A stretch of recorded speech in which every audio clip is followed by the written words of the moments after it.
I thank Mr. Chairman, and I appreciate the gentleman's concern on Section 1746 of the continuing resolution that some people think would negatively impact renewable fuel standard. That rider in the bill specifically prohibits the EPA from regulating greenhouse gas emissions from stationary sources. However, reports that this provision will also block EPA from setting standards for the 2012 renewable fuel standard are totally unfounded.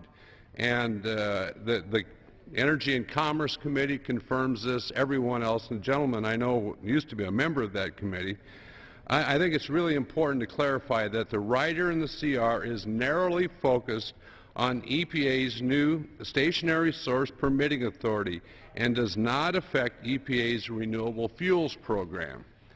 Under the 2007 Energy Independence and Security Act, which was referred to, Congress expressly stated that renewable fuel standard does not, and I say not, constitute regulation of greenhouse gases under the Clean Air Act.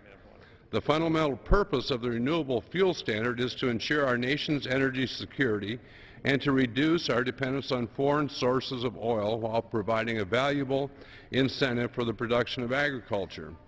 As an Iowan, I understand the vast importance of agriculture to our economy by creating thousands of good-paying jobs and contributing numerous economic benefits to our rural communities.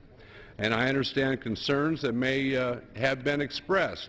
However, it is very clear that the renewable fuel standard falls outside EPA's rulemaking authority addressing climate change, and I want to assure my colleagues and the people of Iowa that this legislation will not affect the renewable fuel standard or bring an end to the program, as some have erroneously suggested.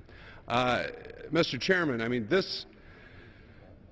rules have already been written. Anything in this bill is prospective.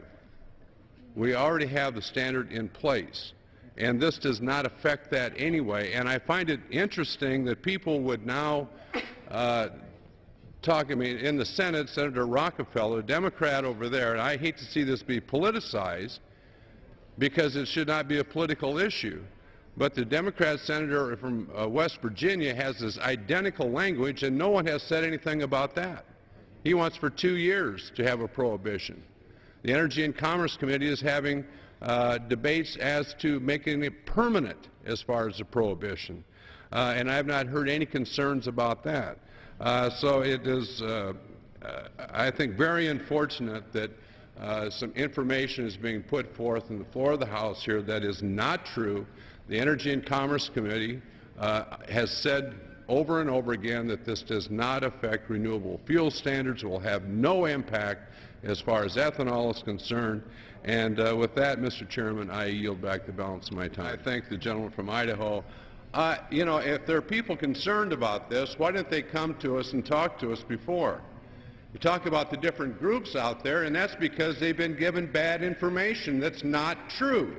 It is clear from the 2007 bill, and if someone would read it around here, they would understand that the renewable fuel standard is not affected by this. It is specifically outside the jurisdiction of what we're talking about. And so to make any assertion otherwise is simply giving erroneous information purposely on the floor. And that's very, very unfortunate, because you do have people that are being told something that is not true, and now they're getting all worked up about it. It's, I think, very, very unfortunate. We had a meeting this last week about Iowa delegation talking to each other. If you have concerns, why don't you bring it forth so we can take care of the problem? If you want to have the amendment, I would have supported it, but it's not needed. It is absolutely fictitious, this idea that this is somehow going to affect the renewable fuel standard.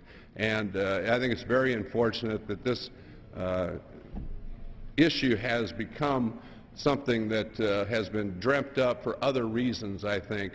That's very, very unfortunate, because we should need to work together for energy independence in this country and to lessen our dependence on foreign sources of energy. And I thank the gentleman. I yield back to him.